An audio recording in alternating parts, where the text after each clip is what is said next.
नमस्कार सर्वांना. श्री स्वामी समर्थ. MS10 माझे स्वामी या चॅनलवर तुमचे मनापासून स्वागत आहे. स्वामींच्या पुण्यतिथी निमित्त आपण सर्व स्वामी भक्त गुरुचरित्राचे पारायण करणार आहोत. तर गुरुचरित्राला आपल्याला 9 तारखेपासून सुरुवात करायची आहे. तर आदल्या दिवशी म्हणजेच 8 तारखेला आपल्याला कोणती तयारी करून घ्यायची आहे, हे आपण आजच्या या व्हिडिओमध्ये बघणार आहोत. तर चला तर मग व्हिडिओला करूया सुरुवात.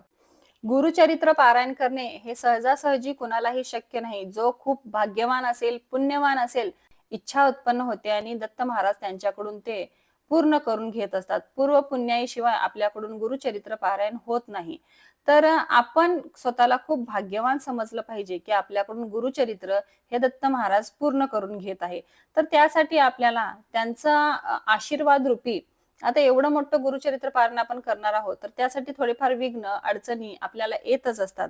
तर त्या अडचणी आपल्याला या 7 दिवसामध्ये येऊ नये, त्यासाठी आपल्याला सर्वात प्रथम कुलदेवतेची प्रार्थना केली पाहिजे. त्यानंतर स्वामींची प्रार्थना केली पाहिजे.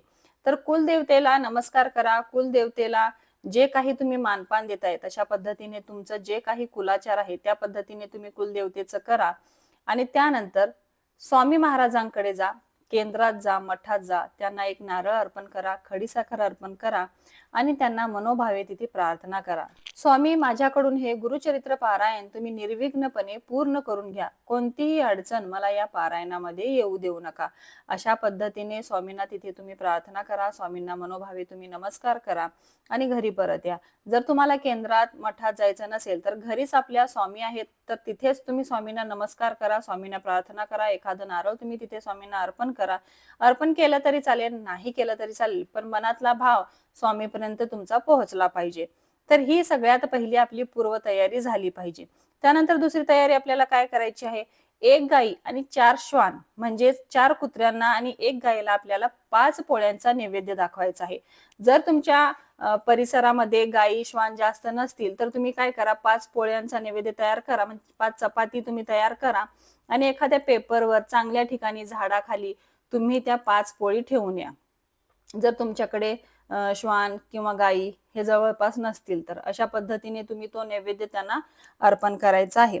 त्यानंतर काय करायचं आहे तिसरं आपल्याला काम, तर घरातील जे आपले वडीलधारी माणसं आहेत, मोठी माणसं आहेत, तर पारायणाच्या आधी त्यांना नमस्कार करायचा आहे. त्यांचा देखील आशीर्वाद आपल्याला घ्यायचा असतो.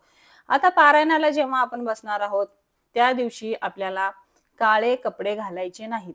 आता व्हिडिओमध्ये तुम्ही बघताय, पण मी हे व्हिडिओ फक्त दाखवण्यासाठी तुम्हाला केलेला आहे. मांडणी कशा पद्धतीने करायची हे दाखवण्यासाठी. पण काळे कपडे पूर्णपणे आपल्याला टाळायचे आहे गुरुचरित्र पारायणामध्ये. वाचनासाठी जेव्हा तुम्ही बसणार आहात, तेव्हा नवीन आणि स्वच्छ वस्त्र तुम्ही परिधान केले पाहिजेत.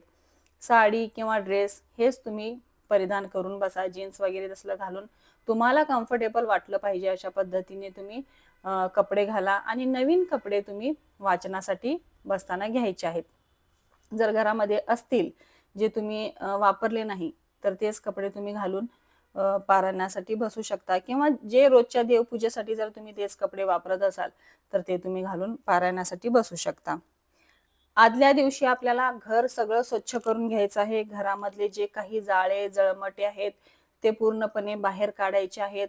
हातरून जे आहे आपलं ते धुवून आपल्याला स्वच्छ करायचं आहे. एक प्रकारे आपल्याला पूर्ण घर स्वच्छ करायचं आहे, पवित्र करायचं आहे. त्यानंतर घरामध्ये गोमूत्र आपल्याला शिंपडून घ्यायचं आहे. आता काही काही जण नॉनव्हेज खात असतात, त्यांच्या घरामध्ये नॉनव्हेज असतं. तर जेव्हा आपण गुरुचरित्र पारायणाला बसणार आहोत, तेव्हा आदल्या दिवशी आपल्याला घरामधलं जे काही नॉनव्हेज आहे, तर ते बाहेर काढायचं आहे. अंडी वगैरे जे काही असतील, तर तुम्ही ते अगोदरच संपवून घ्या आणि आदल्या दिवशी सगळं घर स्वच्छ करा. तुमचं फ्रीजमध्ये पण अंडी वगैरे मांसाहार काहीच ठेवू नका. मांसाहार घरामध्ये अजिबात आणायचाच नाही. तर ती एक तुम्ही काळजी घेतली पाहिजे. आदल्या दिवशी या सगळ्या गोष्टींची आपल्याला काळजी घेतली पाहिजे. आदल्या दिवशी तुम्हाला या सगळ्या गोष्टी करून घ्यायच्या आहेत. म्हणजेच उद्या बुधवारी तुम्हाला या सगळ्या गोष्टी करायच्या आहेत. गाई आणि श्वानांना पोळीचा नैवेद्य दाखवायचा आहे. स्वामींना नमस्कार करायचा आहे. घरातील वडीलधाऱ्या माणसांना नमस्कार करायचा आहे. कुलदेवीचा आशीर्वाद घ्यायचा आहे आणि घर पूर्णपणे आपलं स्वच्छ करायचं आहे. नॉनव्हेज वगैरे जे काही असेल ते देखील आपल्याला घरातून बाहेर काढायचं आहे. तर अशा पद्धतीने आपली आदल्या दिवशीची तयारी झाली. छोटीफार मांडणीच्या वस्तू देखील तुम्ही रात्रीच काढून ठेवू शकता. मांडणीसाठी सकाळी खूप गडबड होते. पहिल्या दिवशी खूप वेळ लागतोच आपल्याला पारायणासाठी. पण तुम्ही आदल्या दिवशी जर तयारी करून ठेवली, चौरंग वगैरे सगळं काढून देवपूजेच्या जागी जर तुम्ही ठेवलं, तर उद्या तुम्हाला सकाळी सगळं लवकर सोयीस्कर होईल. आता दुसऱ्या दिवशी काय करायचं आहे आपल्याला? सगळ्यात आधी उठल्यावर आपल्याला उंबरठ्याचं लेपन करायचं आहे. उंबरठ्याला हळदी, गोमूत्र, चंदन पावडर असेल तर ते घालून तुम्ही उंबरठ्याला छान असं लेपन करा, रांगोळी काढा, उंबरठ्याची पूजा करा, नंतर तुळशी मातेची पूजा करा आणि मग तुम्ही पारायणासाठी बसा. म्हणजेच आता पुढची तयारी काय करायची आहे? सगळ्यात आधी जर तुमच्याकडे स्वामींची मूर्ती असेल तर स्वामींच्या मूर्तीवर अभिषेक करा. दत्त महाराजांची मूर्ती असेल तर त्या मूर्तीवर देखील तुम्ही अभिषेक करा. पारायणासाठी दत्त महाराज, स्वामी दोन्ही जर मूर्ती तुमच्याकडे असतील तर दोन्ही मूर्ती तुम्ही पारायणामध्ये ठेवू शकता. जर तुमच्याकडे फोटो असेल स्वामींचा, दत्त महाराजांचा, तर तो देखील तुम्हाला पूजेमध्ये ठेवायचा आहे. आता फोटोचा आपण अभिषेक करत नाही, तर फक्त दूध घ्यायचं आहे आणि स्वामींच्या चरणावरती आपल्याला फक्त आपले बोट भिजवून स्वामींच्या चरणावरती आपल्याला लावायचे आहे. फोटो स्वच्छ आपल्याला पुसून घ्यायचा आहे. अशा प्रकारे तुम्ही फोटोचा अभिषेक करायचा आहे. नंतर मांडणी कशी करायची हे मी तुम्हाला व्हिडिओमध्ये दाखवलेलंच आहे. व्हिडिओ मी अपलोड केलेलाच आहे, त्यावरती तो तुम्ही बघू शकता. मांडणी कशा पद्धतीने आपल्याला करायची आहे. तर स्वामींचा छानपैकी असा अभिषेक झाला, स्वामींची मांडणी झाली, त्यानंतर आपल्याला संकल्प घ्यायचा आहे. संकल्प कशा पद्धतीने घ्यायचा आहे यावर देखील व्हिडिओ अपलोड केलेला आहे, ते तुम्ही बघू शकता. आता संकल्प झाला, मांडणी वगैरे सगळी झाली, आपण वाचनासाठी आसन घेऊन बसायचं आहे. आता वाचन सुरू करण्या अगोदर, वाचनाला सुरुवात करण्याआधी गणपती अथर्वशीर्ष, मग स्वामी स्तवन, स्वामींची 3 माळ किंवा 5 माळ किंवा 1 माळ, श्री स्वामी समर्थ मंत्र जाप, गायत्री मंत्र 11 वेळा म्हणा किंवा 1 माळ जप करा. कमीत कमी 11 वेळा तरी गायत्री मंत्र म्हटलं पाहिजे. आणि त्यानंतर आपल्याला वाचनाला सुरुवात करायची आहे, पहिल्या अध्यायाला सुरुवात करायची आहे.